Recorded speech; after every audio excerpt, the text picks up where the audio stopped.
Hello everyone, this is Aaron with FirstUAS coming to you from the lovely city of Ann Arbor. I'm bringing you a fresh review today of a very new micro quadricopter, the SYMA D63 Drone Runner, currently available from CostCo and a few other retailers.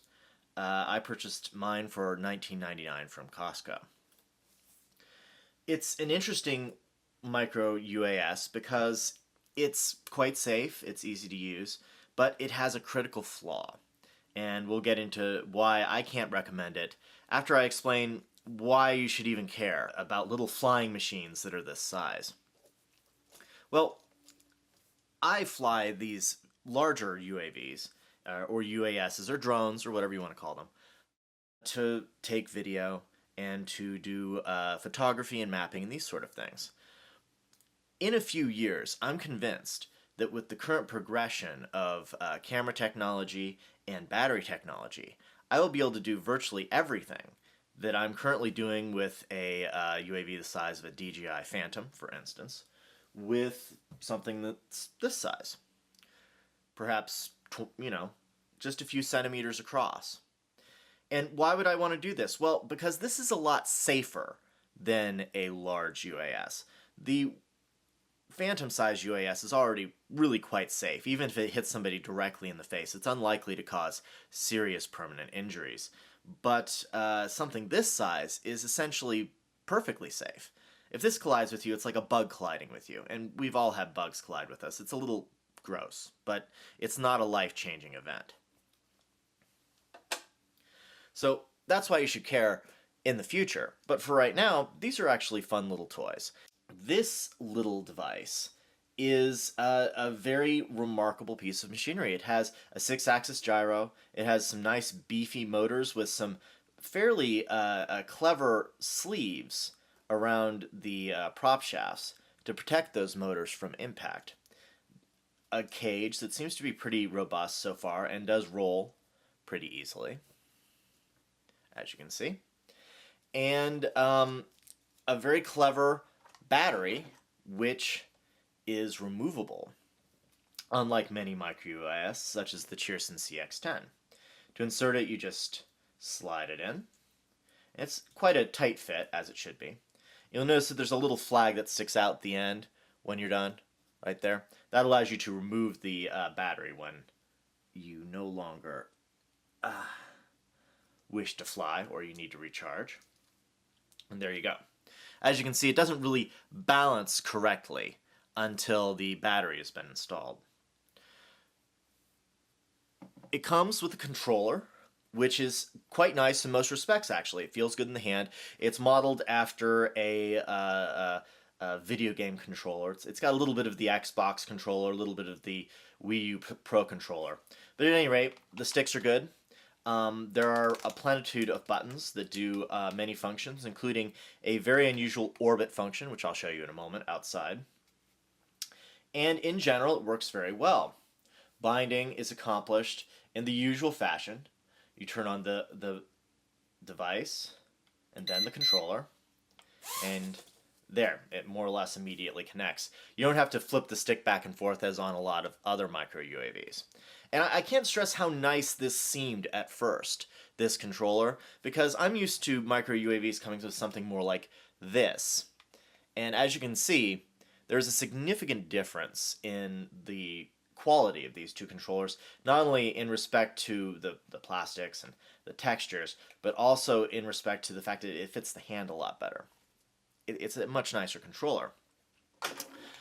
Other accessories that came with this particular quadricopter include a charging cable, pretty much the standard USB charger that everything comes with, a spare prop shaft, or not, well, I don't know what to call it, the thing that this thing is riding on in the middle.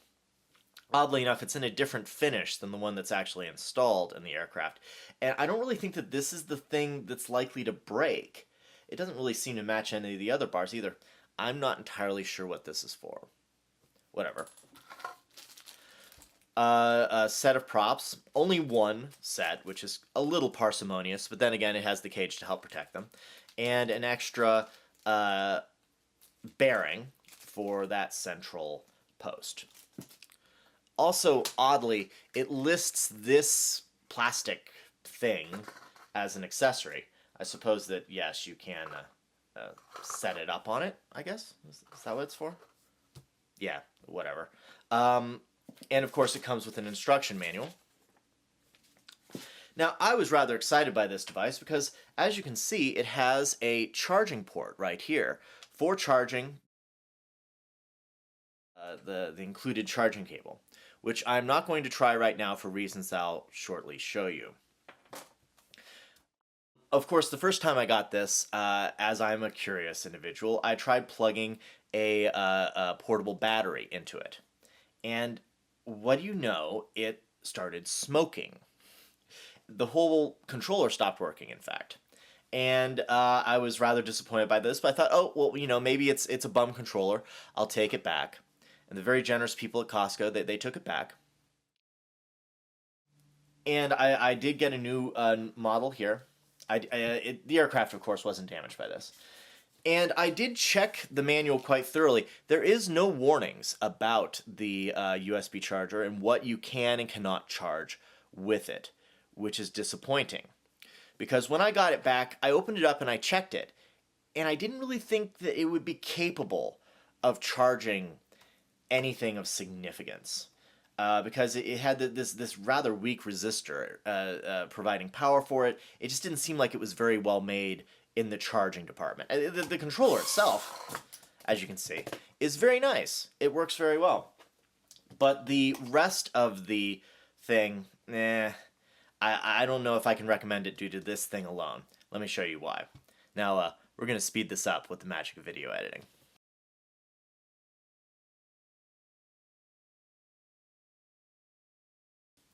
Alright, now that I have the controller open, I can continue my story. I brought this back home, and part of me didn't want to mess with this, because I thought, hey, I've got this new toy, I want to play with it. But another part of me thought, if I want to be able to recommend this to anyone, I know that some kid is going to stick their iPhone charge cable into this thing and try to charge their iPhone. And if that catches their house on fire, I'm going to feel kind of sad about that.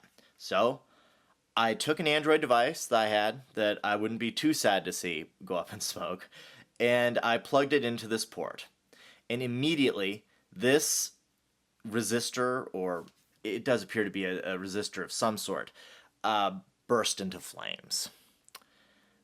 The fact that that happened, not once but twice, and that there is no apparent warning in the instruction manual on not plugging anything else into that particular port on the remote control, I'm led to believe that they've made a mistake here.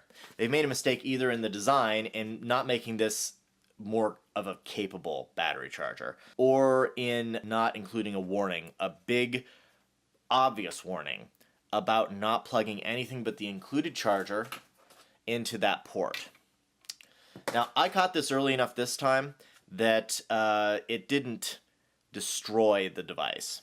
But I left that in place just for this review, and now we're going to get rid of it and isolate this component so that hopefully this controller will be safe to use.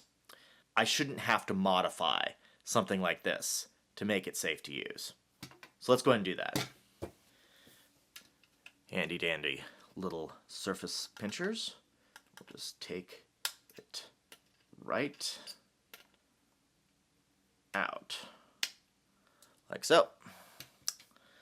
Alright, so with that gone, let's see if the whole kit and caboodle still operates. And what do you know? It still works fine. So if you're going to get one of these things, I'd recommend going in and clipping that resistor out immediately. It will make this USB port into a blank port, essentially, that doesn't do anything, but it might keep your house from burning down when a kid tries to plug the thing in. And SYMA, you really ought to correct this. Either fix this or put some sort of warning in your manual.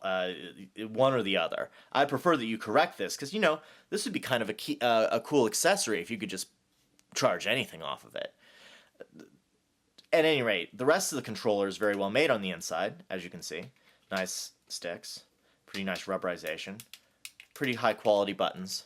There you go. Now let's talk a little bit about flight characteristics while I put this thing back together. It's a pretty good performer, all things considered. The inclusion of the cage, due to the fairly powerful motors and the very good stabilization system, doesn't disturb the flight characteristics nearly as much as you would expect. This I'm pretty happy about, all things considered. It has two modes. In the first mode, it has a fairly slow trim speed, that is turning, if you're not down with the lingo. And this trim speed is perfectly good for beginners and good for use inside, actually. This is a really good speed inside. Speed 2 is much faster, as you can see here, and it has a much faster trim speed, which I think is a little too fast, but it is good for doing spirals and stuff like that. A unique feature of this particular UAS is that it can orbit all by itself, as long as you maintain the throttle. It really is one of the best performing flyers in this category, and thus it's a shame that I really can't recommend it. You know, I wasn't even planning on this being my first review of micro UAS, UAV drone, whatever you want to call it. I wanted to review the Cheerson CX-10C first, which is a micro UAS with a camera. It's really quite impressive. But this came up, and I kind of needed to do this first because I didn't want some kid burning his house down. At any rate, I'm going to pass this on to the appropriate people, and maybe they'll fix it. It really sucks.